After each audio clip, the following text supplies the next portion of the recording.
You with me. Come here.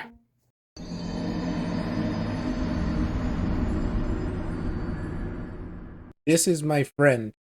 There are many like him, but this one is mine. Ow, your claw cut my nipple. How's it going, guys, and welcome to Do Not Take This Cat Home. As you could already tell by my furry friend, I already failed. But I need to see why I'm not allowed to take this cat home, because look. If face not cute, why? I don't really know what this game's about, but apparently it's kind of spooky. Maybe, I don't know, suggestive? I don't really know, but I saw a cat and I said, yep, I need to play it. You're not having a great day as usual. Oh, okay, you didn't have to tell people. Oh, great. It's the first time in a while that you felt like going out. But in the middle of your walk, it starts to rain. Typical, but maybe this is just a sign that you should have stayed home today. Yeah, you can always try again tomorrow. Right? You turn to head home when... The call of the wild! Huh? What was that? There are only a few people around on the street. Makes sense due to the increase of missing persons around the area recently. Well, that and the weather. But none of them react to the sound at all. Curiosity guiding your steps, you follow the sound to the entrance of a dark, dingy alleyway. You timidly enter the alley and walk forward. The ground dampened by the rain makes your steps sound louder and more confident than you actually feel. There it is again. The call of the wild. Finally, the sound source comes into view in the cold, dim light of the alley. At the end of the alley, in a big cardboard box, there he is. Those big, beautiful yellow eyes. Is a cat. Huh? Guess that should have been obvious. It's an interesting looking cat. Its pretty yellow eyes shine like gold among the dark sea of its black fur. He's taking a liking to me. You see that stance? That means love. I know it. It puts its front paws up on the edge of the box and looks up at you. Did I just shake the box? So cute. And it definitely knows it. You never had much of an opinion one way or another about cats before. But if they're all like this one, it's a shock they haven't already found a way to rule the world. This is true. You don't think you'd mind bowing down to a feline overlord? Nope, not at all. I'd go ahead. You look around the alley with a small frown. Who leaves cats in cardboard boxes these days anyways? Wouldn't they just jump out and leave the box eventually? The cat doesn't answer you. Obviously. It also doesn't do as you suggest and leave the box. It's just looking at you, as if waiting for you to make the next move. Well, you know, we've already discussed this. Even if that cat would world domination, I'm still taking it home. You know what? You're my friend now. You reach to the box and pick the cat up, holding it in front of you. Why not? Oh, that's a good kitty. You're all alone, and well, I'm kind of in the same boat myself, so you bring the cat close. You didn't realize it was shivering until just then, but it slowly breathes easier as it presses into your chest. Why not stick together, right? At least for a little while. Oh god, the purring was very intense in my headphones. You think, a little while will probably be more like a day. You'll be responsible and take it to a shelter tomorrow, but for now, let's get you out of the rain, alright? You stop by a small local pet store for some cat food, then head back home. You live in a modest apartment. 1 bedroom, 1 bathroom, you living alone in it. So it feels weird having another living being inside it after so long. Even if it is just a cat. After locking the front door and placing the cat on the floor, you watch for a moment as it curiously explores the new environment. Leaving the feline to its own devices, you set about making the both of you some dinner. You take out the can of cat food and open it with the tap on the top. You put some cat food on a saucer and click your tongue to call the cat over to you. It perks up at your beckoning and rushes over. It looks at the plate of food and completely ignores it. Not hungry, I guess. You try not to let it annoy you. The cat doesn't understand the concept of money to appreciate that you spend your hard-earned cash on it. It's just a cat after all. I'll just leave it here if you get hungry later, alright? The cat rubs its body against your legs with a purr. You smile. That's enough of a thanks for you. It follows you into the kitchen as you start on your own dinner. You decide that you have enough ingredients for a sandwich. Bread, toasted, mayo, mustard spread, turkey, cheese, lettuce, all that good stuff. What happened? Red. Ow! You wince as you cut your finger on the knife while slicing a tomato. Stupid. You feel a little embarrassed for such a blunder and sigh, tossing the knife into the cutting board. You're about to head to the bathroom for a bandage when the cat hops up onto the counter. It sniffs at the knife and meows almost pointedly at you. Don't worry, I'm alright. It was just an... Part of me kind of hopes that this cat just took that knife and is just doing these tricks with it. Is some master chef or whatever has like one of those like bandanas around his head, and he's just gonna make me the best meal in the world. You watch as the cat starts to... Oh, never mind. Well, that's pretty plain. Man, I had high hopes for you. Lick lightly but enthusiastically at the blood on the knife. At your blood. You're so shocked that by the time you come to your senses, the knife has been completely licked clean. The cat sits back staring at you. Sure, cats are meat-eating predators, but that was a little weird. Right? So you're no cat expert, but that was definitely not something an ordinary cat would do. Right? Well, regardless, you're not about to abandon a cat in need while it's still raining outside, not after all your efforts. You were going to take it to the shelter tomorrow anyways. What's one night of awkwardness? Weird or not. It's just a cat. The rest of the evening unfortunately goes downhill from there. Even after covering up your fingers cut with a bandage, the cat keeps trying to lick at the wound while you're eating your sandwich, while you're cleaning up the kitchen, while trying to watch TV. You gently push it away every time, but you're starting to get worried at the strange behavior. What if it's got a taste for blood and thinks you're food now? You're not sure what you'll do if it starts to get more aggressive. You keep thinking about the cat food sitting in the corner, untouched. Calm down, bro. You have food on the floor wherever I put it. Come on, enough already. You shove it away a little more forcefully this time out of annoyance. You feel bad immediately, but before you can do anything, the cat meows sharply at you and dashes off around the corner into the hall. You sigh deeply. At this point, you're just worried that it's going to take a bite out of you in your sleep. Maybe Yvette will have an idea how to calm it down. You can only hope. You don't have many other options left other than tossing the cat out in the rain. After finding the number of a local vet, you pick up your landline and pass out? What happened? The lights just went out. Great, just great. Rain must have knocked out the power. You check your cell phone only to find out that it's out of batteries. You must have forgotten to charge it before leaving out earlier. The yelling had been so spur of the moment that it had no doubt messed with your usual routine. You grab a flashlight and turn it on. That did not help at all. I see nothing. It's quiet, too quiet. Did the rain stop? But then why did the power go out? You look outside. The sky is pitch black. What time is it? You turn to check the clock. The cat sits on top of your digital clock staring at you. Honestly, that's more impressive than creepy. It's still creepy, but it's kind of cool though. Thinking now, you realize the clock shouldn't be working at all with the power outage, but the numbers are lit up. Well, it's blinking pretty rapidly, and I'm pretty sure it's his kill at some point and going completely haywire. The cat stares at you. It's completely still. You'd think it was a statue if you didn't know any better. It's not giving off any indication that it's alive. Breathe, man. Breathe. It's not blinking. It's not even breathing. Oh, no. No, it's not even breathing. This isn't normal. You're afraid. You want to run, but you're afraid of letting the cat out of your sight. You consider tossing the cat out after all. But as soon as you thought enters your head, you feel a sharp urge to vomit. Those eyes, its eyes hold you still, even with your flashlight trained on it. His pupils are large, round, inky bits. The flashlight flickers, and he's gone. Fear immediately grips your mind. The silence, punctuated with the rapid pumping of your blood in your heart, is overwritten as your ears slowly start to pick up the sound of static all around you. How is the clock working with no power? You don't know why such a question matters at the moment, but you feel as if having the answer will make sense out of everything that's happening. That order will be restored, but no answer comes to mind. You back away from the clock, and feel as if the air itself coils tightly and abruptly in response, like a predator prepared to pounce, but waiting for your next move, but you're afraid to move. You're afraid to even take a breath. But you can't stay still forever, right? Whatever is watching you can already feel its impatience. It's too eager. You don't know how you know this, but you can sense it as clearly as if it had whispered, "Let's play." Okay, that was a bit more creepy. No, right into your ear. Yeah, that was definitely right in my ear. Right into your soul. It won't let you wait it out. Not that you could, even if it did. You can't stay here. You have to run. With this thought, a sudden primal instinct awakens in you, making you tear yourself into a hasty burst of movement of action. But you're still weak from the fear's grip on your mind. Your legs tangle together under you in your haste and you fall to the ground.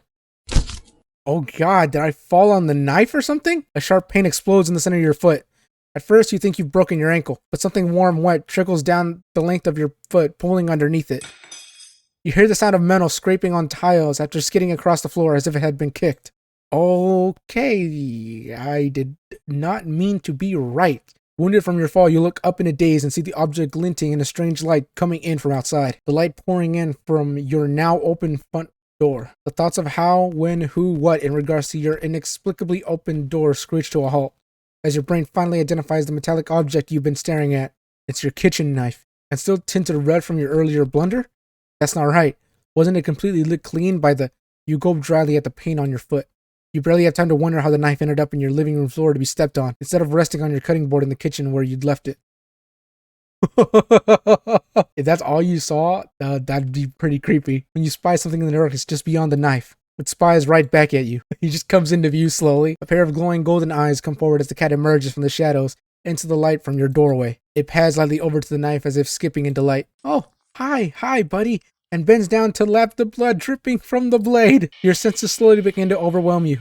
The chill of the air as it starts to suffocate you under its weight. The sound of your shaky breath discordant against the static now piercing your skull. The dryness in your tongue spreading to your throat. The incomprehensible sight of the stray you'd taken in. Licking away at your kitchen knife, once again completely clean. The scent of blood from the fresh wound on your foot.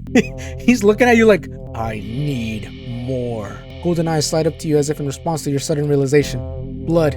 You're hurt. Your foot is bleeding. You're bleeding. You're bleeding.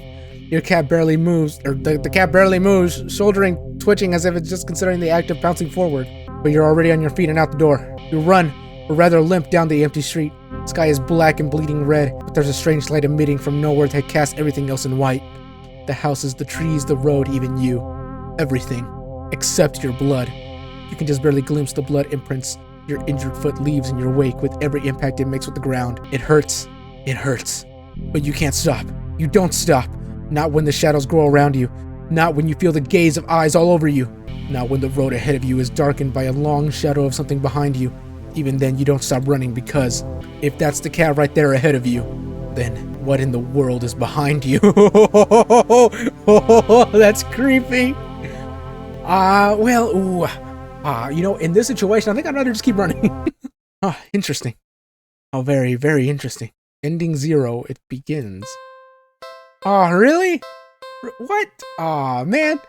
Well, I think this did say that it had several different endings, so damn it. All right, Nano, cut to the part where maybe I can find another ending. No, I'm gonna leave your ass there. Sadly, as cute as a cat is, you never take this thing home with you. Oh, that's kind of like a mean way to put it, but you just can't take it home with you. You're a responsible adult. You are with rent and bills to pay for, not to mention you need to buy food to survive too. There's no way you could care for a cat long term, right? You can barely afford this little outing on your day off. What to do? Leave cat, feed cat, play with cat, on second thought, question mark. Let's see what the question mark is. You're not ready. Okay, I'm not ready. Let's feed the cat. Cat must be hungry, right? You can't imagine that it's had much to eat if it's attached to the box it's in. Though it doesn't exactly seem malnourished either. Surely it must have left the box to search for food then. For some reason, something in the back of your mind tells you that's not the case. Well, either way, you can't exactly enjoy your day out knowing you left behind a hungry cat. Especially when you could have done something to help. So, question mark?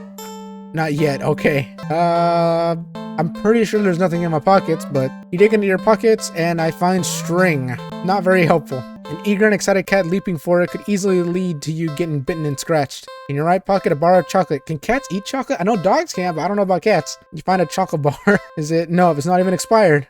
Quite the find indeed. You're about to offer it to the cat when suddenly you're hit with guilt as you remember something gut-curdling. Chocolate is toxic to cats. Okay, that's nice to know because I didn't know that. Oh my gosh, you resist the urge to vomit at your near mistake. You feel so guilty, you throw the chocolate bar away in a nearby trash bin. I don't think it's safe to leave it still out around where other cats can get it. An almost cat killer doesn't deserve chocolate. You go back to the cat, barely able to stand its innocently oblivious expression. Yeah, you little buddy. I almost killed you out of pure stupidity. I almost do that to myself every day though. I guess we're both victims here. I'm so sorry, I don't even know what to say. You're a horrible person. You know what? Stay there, I'll be right back. You leave the alley and return with a whole fish you bought at a nearby grocery shop. It was a bit pricey, but it was the least you could do. Oh, he's a happy little boy now. The cat eagerly accepts your offering, munching happily at the fish after you place it in the box. You want to smile at the sight, but you just feel so awful. Sorry again, little buddy.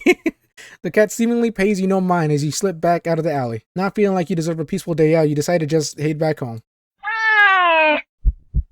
Is he following me? That's it's very, very weirdly shaped. On the way home, you notice more cats than usual watching you from their hiding spots, but you try not to think about it. Oh no, it's the council! The council is judging me. You can't help but wonder. They know what you'd nearly done. Oh god, I was right. It's the council. It's not like you meant to hurt anyone. Hi, little buddy. How are you? Oh, all of you little buddies. How are you? It's nice to meet the council. You finally reach your apartment building. You're about to unlock the door when... Okay, that's loud. That's loud. You look behind you only to see dozens of cats standing there looking at you. Did they see you feeding the cat in the alley and thought that you had more food for all of them? I'm sorry, I don't have any more food for you. None of them move an inch. You're starting to feel a little unnerved when finally a single cat pushes its way to the front and... Oh no! Oh, it's held carefully between its teeth is the chocolate bar you'd thrown away earlier. Places the chocolate bar down in front of you before looking back up at you. All the cats look up at you. You can feel their judgment. You feel your sins weighing down heavily on your back. But without the money to buy enough food for all of them, you don't know what to do. Okay, I'm gonna beg for forgiveness. I want to know what that happens. You collapse to your knees and bow down low as you start to earnestly beg for their forgiveness. I'm so sorry. I swear I'd do anything to make it up to all of you, but you're out of options suddenly. Oh no. You feel something stir in your stomach and swim its way up to your throat, closing off your airway as it tries to force its way up to your esophagus. Oh god, what is this? It finally succeeds with aid from your hopeless gagging. Oh, what? Oh no, what happened? What the? Lying on the ground in front of you. Oh god, ew, that's gross. It's a flopping fish. You just threw up a living fish. What the hell? The cats come rushing forward, all tearing hungrily at the fish. You're happy to finally be of help, truly. But how? Oh no, not again. Oh god, that's gross. You throw up another fish. Oh, the sound is so gross. And another. Oh, just stop. You know, I don't want to do this.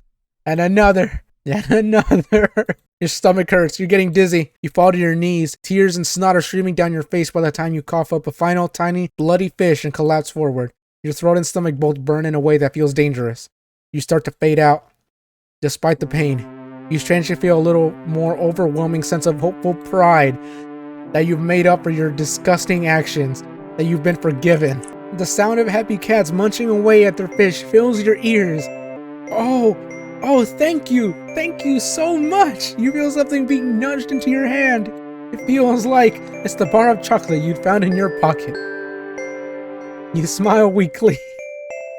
You've successfully atoned, but you don't really have the strength to eat your reward.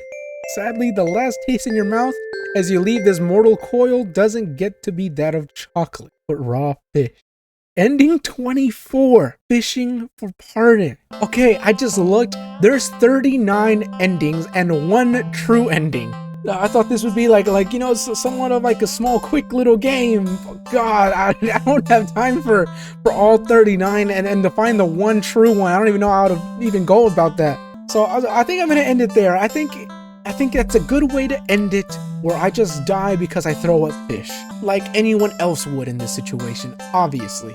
God, I did not expect that at all. Oh, but look at that face. Look, he's still so precious. Look at him, just. Oh yes, you're a good little kitty.